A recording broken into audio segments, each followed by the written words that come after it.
Pues muchas gracias, primero que nada, por la invitación, Mito, gran amigo mío, ya de un par de años atrás. Me presento, mi nombre es Gerardo García Furlong, soy director técnico, prefiero llamarlo formador deportivo de jóvenes futbolistas. Yo estudié la carrera en dirección técnica dentro del Sistema Nacional de Capacitación Campus Puebla. Asimismo, actualmente me encuentro estudiando también la carrera en preparación física dentro de la misma institución y asimismo también estudié una licenciatura en Derecho dentro de la Universidad Iberoamericana también de Puebla. Actualmente me dedico 100% a lo que es el ámbito deportivo dentro del fútbol base. Muchas gracias.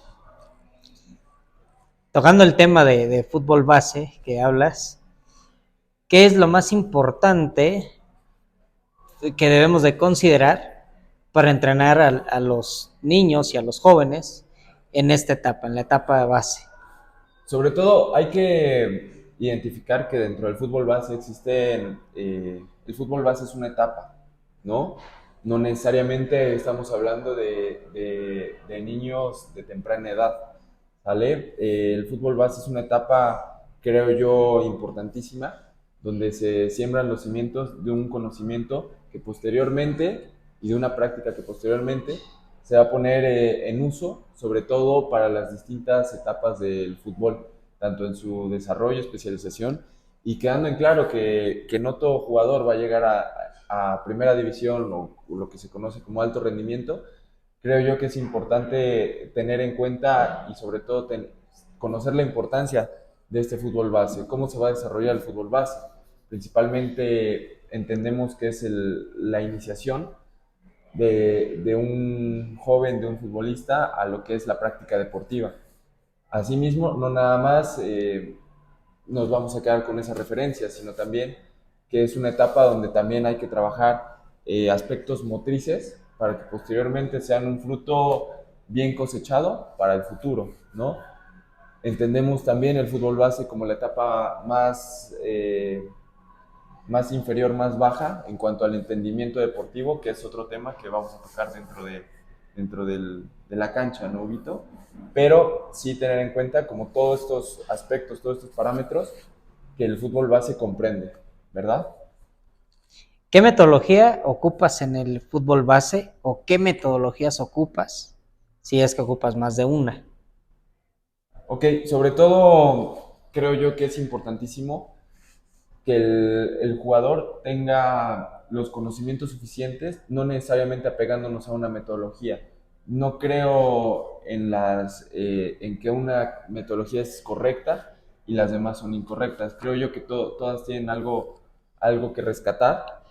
Creo yo que todas son importantes para trabajar diversos aspectos y como en todo, tratar de sacar un pro y un contra, ¿no? Siempre rescatar lo mejor para una correcta formación del jugador, ¿no? En este sentido, soy fiel creyente que una buena enseñanza dentro de esta etapa, independientemente de la metodología que se utilice, va a ser un buen futuro en cuanto al conocimiento y habilidades que adquiere este jugador para futuras etapas. Y ya pasando a la etapa de especialización, ¿qué es lo que podemos ver en esa etapa? Que es importantísima también. Claro, mira, la etapa de especialización, sobre todo, hay que tener en cuenta que es un escalón abajo del alto rendimiento, ¿no?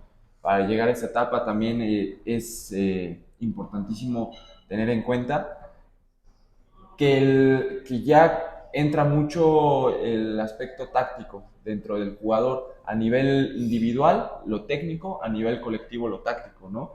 Entonces, es por ello que insistir tanto dentro del fútbol base para tener un cimiento fuerte, una buena estructura, una buena base de dónde cosechar, ¿no? El fútbol de especialización, también recalcar que es una etapa que a lo mejor no todo jugador llega a tocar, es una realidad, ¿no? Así como no todo jugador va a llegar a primera división. Sin embargo, los jugadores que llegan es porque ya pasaron por estas tres etapas anteriores y sobre todo que tienen ya los conocimientos bien cimentados para llegar a este nivel, ¿no? Que te repito, a lo mejor no todos van a llegar, pero sí es importante desarrollar futbolistas que tengan las capacidades, sobre todo enseñarles, ¿no? Para llegar a este nivel. Dentro de los entrenamientos viene la parte de la charla. Y es diferente charlar con niños en esta etapa base y con juveniles en la etapa especialización. Claro, Dinos cuál sería la gran diferencia, ¿no? claro, sobre todo existe una diferencia muy grande, también en el sentido de que cuando estás tratando con niños, en la charla el lenguaje tiene que ser muy cuidadoso, al igual que en la especialización, siempre tocándonos y siempre guiándonos sobre el respeto, pero también, asimismo, los temas que se tocan ya deportivamente dentro de una charla deben de ser adecuados al nivel de comprensión del juego que tiene este jugador, ¿no? Te comentaba que en el fútbol base, más allá de centrarnos en un tema colectivo, que sí es importante introducir al deporte, porque al final de cuentas el fútbol es un deporte colectivo, ¿no? Pero también la gran diferencia es que en el fútbol base vamos a tocar temas más individuales, ¿vale? Más técnicos a desarrollar en nuestro jugador más allá de la etapa de especialización, ¿no? Que si bien ya vas a tocar temas ya de fundamentos, ¿no? Hablándose defensivos, ofensivos, por línea, ese creo yo que es una gran diferencia de los temas que se tienen que tocar entre una etapa y otra, siempre cuidando no saltarnos esas etapas, ¿no? Que sobre todo que si hay una buena formación, por lo tanto va a haber un buen desarrollo nos va a llevar a una buena especialización, ¿no? Y dentro de esa especialización, platicando con Jera, aquí con mi amigo, hablaba acerca de que él enseña a través de conceptos. Los conceptos, ¿por qué son importantes? Ok, mira, yo te comentaba, Augusto, es importantísimo, al menos para mí, enseñar fútbol a través de conceptos. ¿Esto qué quiere decir? Que nuestro jugador, conforme su línea de aprendizaje se va ampliando, su área de conocimiento se hace más grande, entre esos conocimientos tengan claros conceptos fundamentales para poner en práctica ya dentro del juego. Que si yo te hablo de una correcta cobertura, que si yo te hablo de un correcto recorrido defensivo, que si yo te hablo de un buen perfil, que son temas que si bien se van tocando dentro del desarrollo y la especialización, es importantísimo que el futbolista lo tenga claro al momento ya de pasar a cancha, ¿vale? Sobre todo tener en cuenta que esto nos va a ayudar a que el jugador tenga un lenguaje, un conocimiento más amplio dentro de la práctica deportiva. Esto es importante, creo que a raíz del cambio de programa dentro de la Escuela Nacional de Directores Técnicos, los conceptos pasaron a ser lo más importante dentro de la enseñanza. ¿Por qué? Porque a través de los fundamentos, ya sea defensivos, ofensivos o individuales por demarcación, nosotros podemos enseñarle mejor a los jóvenes y a los niños. ¿Esto qué genera? Que nuestros equipos sepan jugar mejor. ¿Y cómo es jugar mejor? Es que sean inteligentes a la hora de la toma de decisiones. Esa es la parte que, no me dejará mentir Jera, que más aprendimos a lo largo de estos 2 años de carrera, que era acerca de que el niño y el joven, en este caso el que está en la especialización, entienda la lógica interna del juego, que no es más que entender qué es lo que se hace dentro de este rectángulo y dentro de este deporte.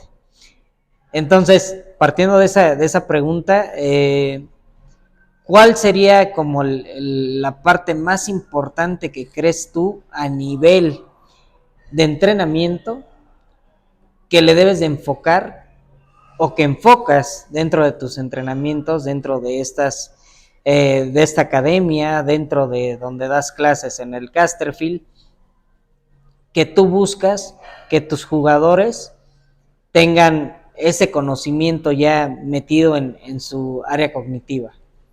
Claro, mira, hay que ser también muy específicos también en el sentido de que la táctica, de que la técnica, discúlpame, va a estar a servicio de la táctica. Si un conocimiento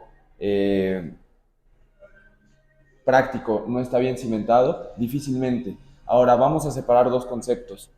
La primera es, por supuesto, la lógica interna que tú nos mencionabas, y del otro lado, que también esta va de la mano con, ¿a qué nos referimos con la lógica interna? Simplemente al entendimiento táctico, a la inteligencia táctica que el jugador desarrolla, ¿no? ¿Por qué, cuándo, a qué hora? Esa toma de decisión que el jugador va a tener, pero también el área técnica, ¿no? El área técnica no nos referimos a nosotros como cuerpo técnico, sino el área técnica hablamos de un correcto técnica de golpeo, una correcta recepción, un correcto desmarque, un correcto, infinidad de variantes, ¿no? Todo esto va a estar a servicio de lo que hablábamos de este lado, ¿no? Entonces,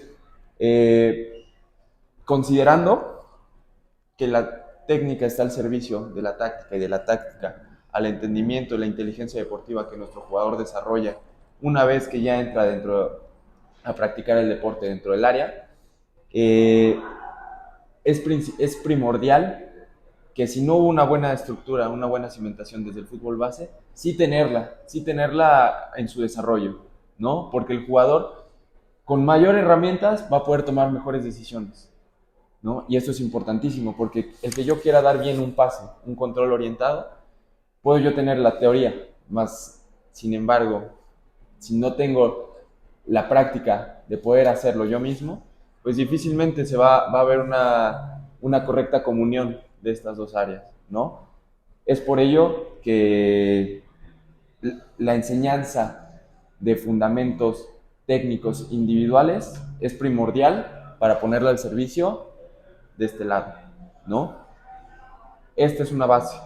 Esta es una base que hay que reforzar todos los días, ¿no? Hablándose del fútbol base, hablándose del fútbol de desarrollo, de especialización y por supuesto del alto rendimiento. Hoy en día nos encontramos jugadores de primera división, de liga de expansión, que no saben perfilar, que no saben orientar, ¿no? ¿Y a qué se debe esto?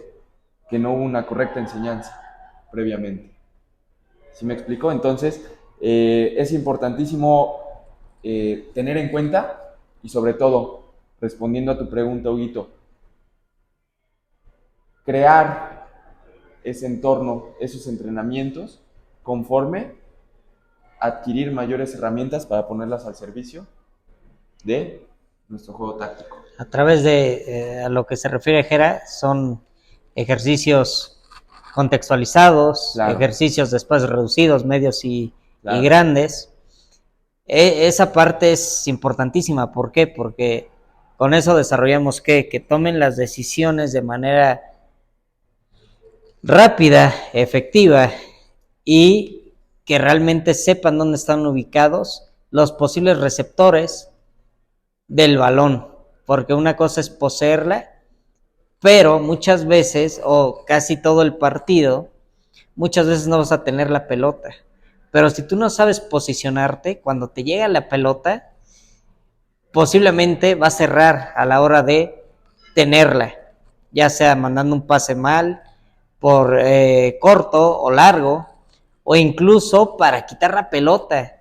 O sea, lo que dice Jera, el saberte perfilar es básico en el fútbol. Si no te sabes perfilar, realmente estás perdiendo segundos, bueno, milésimas de segundo, para poder recuperarla. Entonces, eso es lo que realmente ahora se entiende por desarrollar a los nuevos talentos, y que esta etapa que menciona Jera, que es a lo que ahora se dedica, que es desarrollar al talento, y después de desarrollarlo, ¿hacia dónde va? Claro, mira, Yo te hablaba de las diferentes etapas, ¿no? Tanto de fútbol base, desarrollo, especialización y alto rendimiento. Un jugador que ya adquirió herramientas aquí, aquí y aquí, por lo tanto, va a ser un jugador completo el día de mañana, ¿no? ¿Cómo adquirimos todas estas herramientas que tú correctamente nos mencionas? Por supuesto, bajo una metodología de entrenamiento que, si bien yo te acabo de mencionar que no estoy casado con ninguna, pero sí una correcta estructuración de entrenamientos. Posiblemente no nada más hablando de espacios reducidos, hablando de juegos de posición, hablando de invasiones, sino también hablando de trabajos más analíticos. ¿Por qué? Porque estos trabajos nos van a dar la correcta técnica individual para después ir desarrollando, ¿no? ¿Hacia dónde va enfocado este talento que me preguntas y que te voy respondiendo? Este talento, conforme adquiere todas estas herramientas que nos brindan a través del paso del tiempo y que también de una correcta formación, es posible llegar a una especialización, es posible llegar a un alto rendimiento, ¿no? Muchas veces decimos que es muy difícil, claro que es muy difícil llegar a hablar de alto rendimiento, hablar de que un jugador que hablando como papás, ¿no? Que de repente decimos que es que quiero que mi hijo llegue a primera división, ¿no? Y porque es el sueño del papá, que porque es el sueño de la mamá, que fue el sueño truncado de alguien de la familia, es una realidad que es muy difícil, ¿no? Que es muy difícil de llegar y de hacer llegar a los papás, y que yo espero que muchos de ellos nos estén viendo la presente entrevista, que nos escuchen. Sin embargo, no es imposible. No es imposible siempre y cuando se tenga una buena cimentación a través de las diferentes etapas. Y actualmente hablabas que estás estudiando la carrera de preparación física ahí en el Campus Puebla.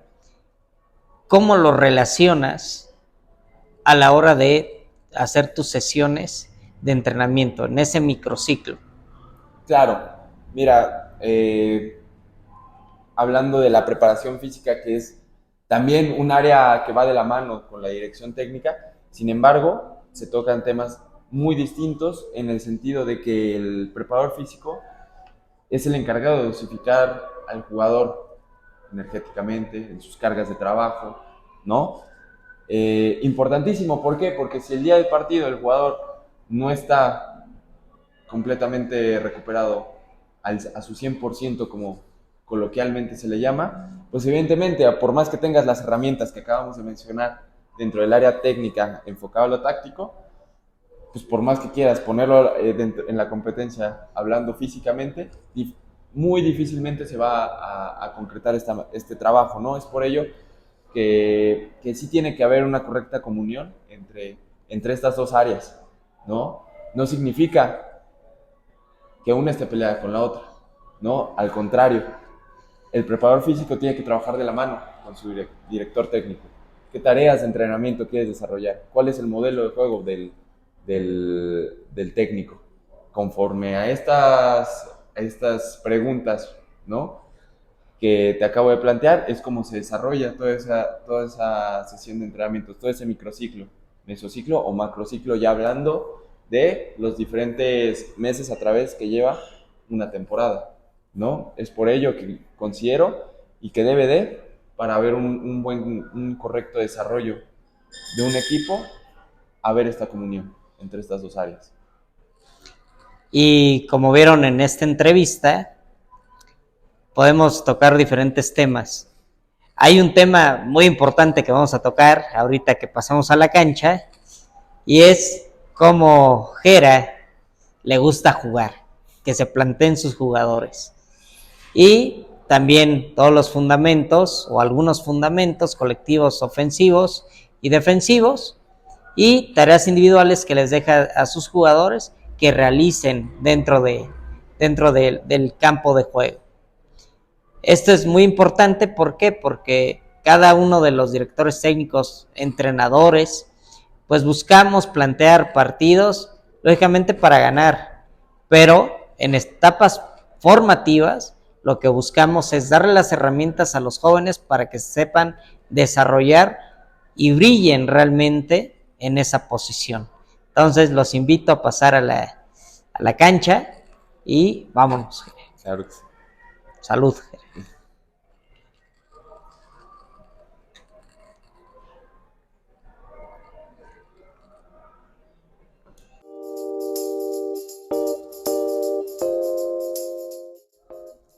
Hola, soy el director técnico profesional Hugo Romero González y les voy a presentar este libro.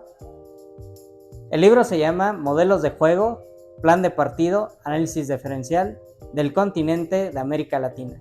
El libro trata acerca de los directores técnicos, cómo han desarrollado su forma de jugar en cada una de las selecciones de América Latina y también de algunos clubes.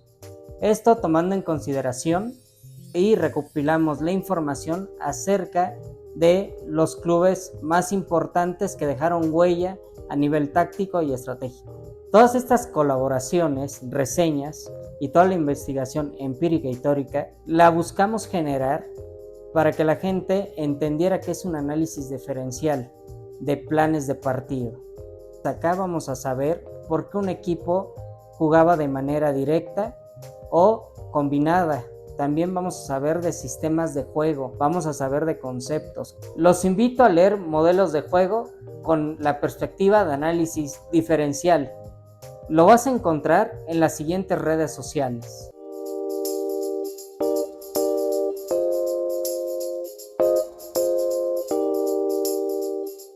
Explícanos primero cuál es tu sistema táctico. Mira, hablándose de un fútbol formativo, un fútbol base, no creo en un sistema fijo, ¿no? Actualmente yo te presento lo que trabajo últimamente. ¿Por qué? Porque también hay que entender que el sistema se adapta conforme a las características de tus jugadores, ¿no?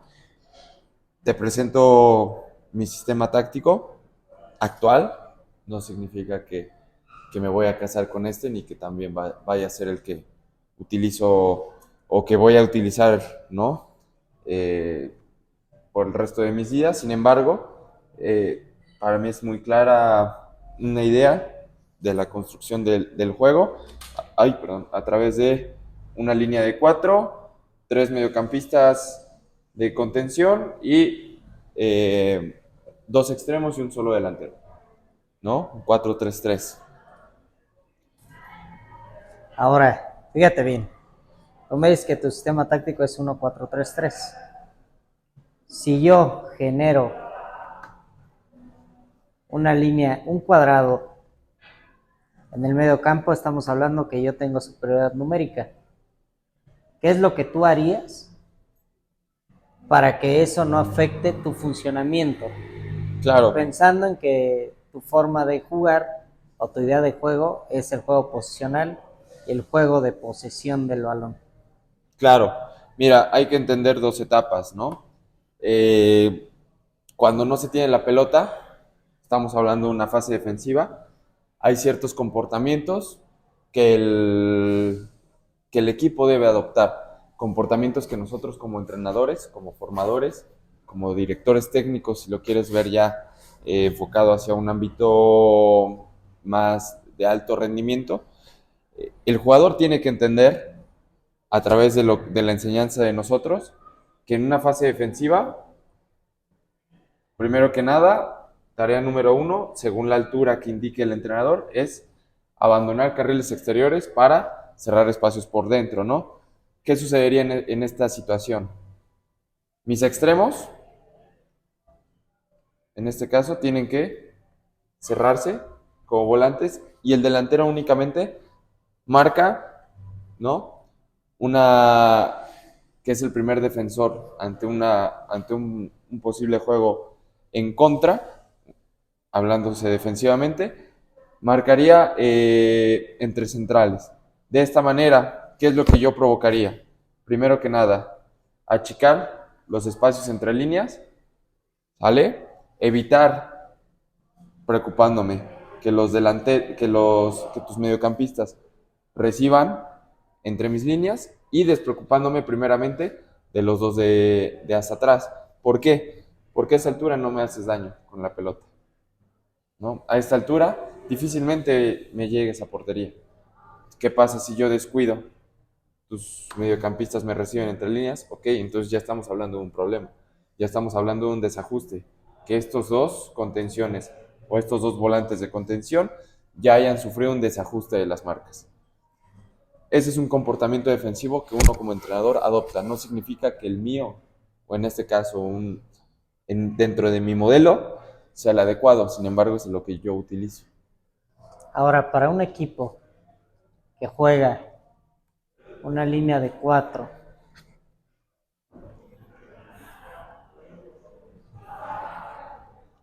con, ándale, está volteado, gracias, una línea de 4 con dos contenciones bien fijos y tenemos aquí dos volantes mixtos que juegan por carriles interiores y de ahí exteriorizan. ¿Qué es lo que generas para que tú puedas penetrar esta zona, que es la zona 5 defensiva, y también para que te vayas a los carriles exteriores? ¿Cómo sería tu forma de juego para que tú puedas romper ese 4+2? Claro, primeramente, tarea número 1, hablando de comportamientos ofensivos. Eso es muy claro en cuanto a un entendimiento que tiene que tener el jugador conforme a lo que nosotros le enseñemos, ¿no? Tarea número 1 del delantero en fase ofensiva, fijar a los centrales. No necesitamos que el delantero descienda, ¿por qué? Porque primeramente el central pierde referencia de marca. Entonces, necesitamos que sin romper el fuera de lugar, el delantero ajuste entre dos, ¿no? Tarea número 2 para nuestros extremos. Amplitud. Amplitud, ¿por qué? Porque a través de aquí ya estoy generando intervalos, ya estoy generando espacios. Y tarea número 3, un mediocentro recuperador con dos volantes de contención mixtos. ¿Qué me va a provocar? Que ataquen estos intervalos que necesito que cree mis extremos, ¿no? Ahora, ¿te vas a despreocupar? ¿De qué te vas a preocupar, mejor dicho? ¿De salir a marcar? ¿De que no te reciba entre líneas? ¿O que el delantero no reciba en carriles interiores? ¿No? Hablando en un contexto ofensivamente, ¿no? Defensivamente, ya vimos un poquito de las tareas que al menos dentro de mi modelo son de lo más fundamental. Es parte importante el saber que este centro delantero, lo que bien mencionas, fija estos dos centrales.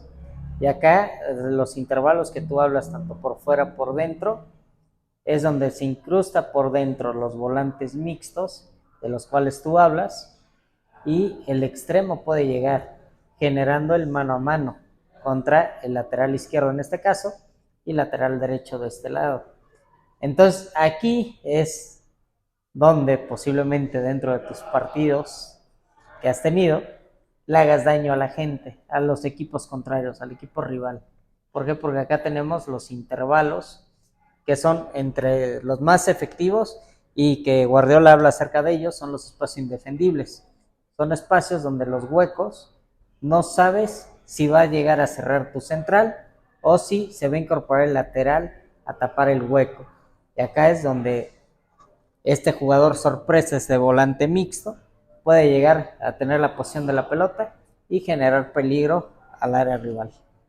Correcto. Inclusive, hablamos de una llegada, una aproximación de nuestros volantes. ¿Qué pasa si no tengo volantes con estas características ofensivas?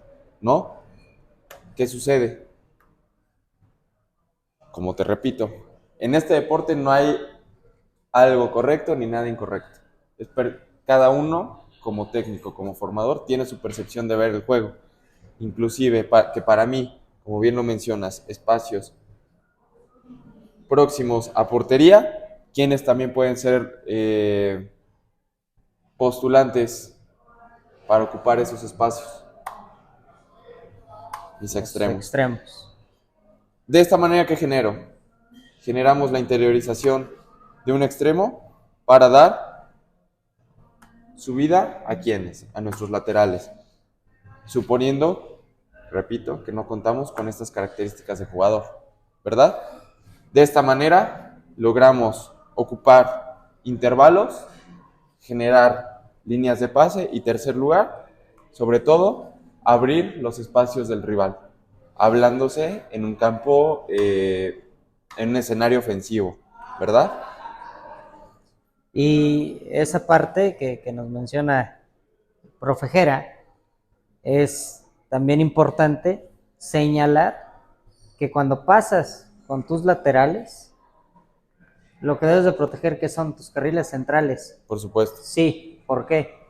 Porque incluso si viene un balón cambiado, un giro de juego del equipo rival, el central sí puede venir a hacer la cobertura a carril exterior y se puede incorporar acá precisamente el volante de contención e incluso el mixto ya va a poder llegar a hacer un recorrido más efectivo y no solamente recorrer por recorrer.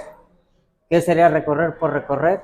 Aviéntate un espacio de lateral que regrese de zona 3 a zona 1, que se lo aviente un jugador es imposible para llegar a poder tapar la jugada del equipo rival a portería contraria. Entonces, creo que eso es importante que nos los explicaras.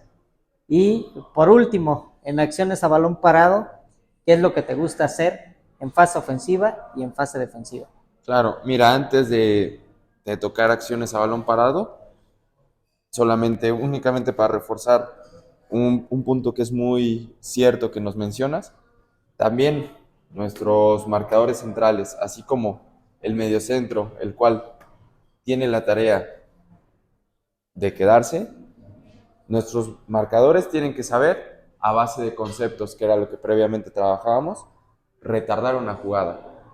¿Por qué? ¿Para qué retardar una jugada? Nuestro marcador está de espaldas, ¿no? Tenemos que ganar el mayor tiempo posible, precisamente para que a nuestros laterales, volantes de contención y toda nuestra línea ofensiva ocupe el tiempo necesario para regresar. Vamos a responder a tu pregunta. Balón parado. Hay un porcentaje, que en este momento no recuerdo cuál es, muy alto, de los cuales muchos goles se generan a balón parado, ¿no? Precisamente, deportes que inician con una táctica fija son los deportes que mayor puntuación generan. En este caso, la puntuación del fútbol, estamos hablando que es el gol. La puntuación del americano es la anotación, Es la anotación. ¿no? Que a fin de cuentas son deportes que se generan a partir de un balón parado. Un tiro de esquina. ¿Cómo marcamos un tiro de esquina? Para mí es importantísimo, número uno, generar un espacio el cual se va a atacar. Por lo tanto, ¿qué es lo que pido? Dentro de mis rematadores, número uno, acumulación, ¿no? Número dos, nuestra manera de defendernos en caso de quedar mal parados. Mi cobrador tiene dos señalizaciones, la 1 y 2. Primera señalización, momento en que toma carrera. Nuestros jugadores tienen distintas tareas. Atacar el primer palo, atacar el manchón penal, atacar el segundo palo, escalonadamente, quedarse de rebotero y el último, atrasito del manchón penal. De esta manera ocupamos zonas, ¿no? Repito, todo esto suponiendo una carrera del jugador. Y la número 2, muy sencilla. Todas parten de la misma jugada. Movimiento de atracción en la carrera. Suponiendo que no nos siguen, quedamos libres para recibir. Suponiendo que jugamos a perfil cambiado con este jugador. Suponiendo que nos siguen, se libera una marca. ¿Qué me genera? Un espacio para realizar exactamente las mismas tareas. ¿Estamos? Más o menos así sería un ejemplo de Un cómo se ejemplo. trabajaría una táctica fija. Esto es importante saberlo porque muchas veces, como bien dice Jera, el problema es que nosotros creemos que nada más la táctica es cuando inicia el partido y cuando el partido está en movimiento. Pero cuando también el balón está estático, ahí se genera mucho juego ofensivo o defensivo. Ofensivo también puede ser a la hora de defender, que es la marca en ataque, ¿va? Entonces, esta parte del tiro de esquina lo vi en algún partido que tuvo Jera y es desconcertante realmente incluso para algunos entrenadores porque en este tiro de esquina que menciona Jera, al ver que no tenemos marca, en un tiro de esquina hay que recordar que no hay fuera de juego, si nosotros nos posicionamos hacia donde están los posibles rematadores, lo más probable es que nos van a rematar porque el defensor está haciendo vigilancia. ¿Con qué? Con el balón y también con el posible rematador. Entonces, es lógico que van a ganar estos jugadores a la hora del remate, porque si ya están posicionando primer poste en carril interior dentro del área y segundo poste, a la hora de reaccionar por parte de los defensores para ir a tapar a los jugadores o hacer el marcaje, va a ganar. O sea, van a ganar los jugadores porque no es lo mismo un recorrido ya natural para poder rematar a un recorrido donde estos defensores pues tienen que pensar a dónde va la pelota, a dónde va la marca y dónde posiblemente va a haber un contrarremate, una segunda jugada. Entonces, esto es importantísimo, qué bueno que tocas este tipo de jugadas, porque son básicamente jugadas de básquetbol, sacadas del básquetbol. Mucho del deporte que vemos hoy en el fútbol, o muchas jugadas, o mucha táctica, viene por parte de deportes como el básquetbol, voleibol, fútbol americano, donde el fútbol americano tiene muchas jugadas, como bien dice Jera, de táctica fija o acciones a balón parado trasladado al fútbol. Muchas gracias, Jera, por venir a la entrevista, platicarnos un poco acerca de lo que se trata de un formador en etapa base, en etapa de especialización, en alguien que proyecta a los jóvenes a seguir ese camino, ese proceso, para poder llegar a ser un jugador de gran escala a nivel local o en otros estados de este país, y también por platicarnos cuál es tu modelo de juego, que es importante el saberlo, que el modelo de juego no es más que la idea del entrenador. Entonces, ¿cuál sería tu idea de entrenador? Principalmente, como te comentaba hace un momento, no creo en un solo sistema, en un solo modelo. Sin embargo, creo que es importante que el jugador, hablándose en etapas bases, desarrollo y especialización, además de tener conceptos, crezca sabiendo jugar. ¿Qué es saber jugar? Saber tener la pelota, saber tocar, saber generar un espacio, saber generar superioridades, saber defender, porque no nada más el fútbol se trata de atacar. ¿Cómo me defiendo teniendo la pelota? ¿No? ¿Cómo marco en ataque? ¿No? A través de todo esto, te repito, esto nada más es eh, una demostración de lo que actualmente implemento. Sin embargo, no quiere decir que sea lo correcto, no quiere decir que sea la única fórmula, ¿no? Importante desarrollar esa inteligencia táctica para nuestros jugadores, sobre todo identificar qué tipo de jugadores tenemos para poder ponerlos en función a un correcto modelo, como tú bien lo mencionas. Eh, Repito, no hay nada correcto ni nada incorrecto, simplemente es la percepción de cada uno. Va, muchas gracias y nos vemos pronto en otro video. Muchas gracias, Huguito.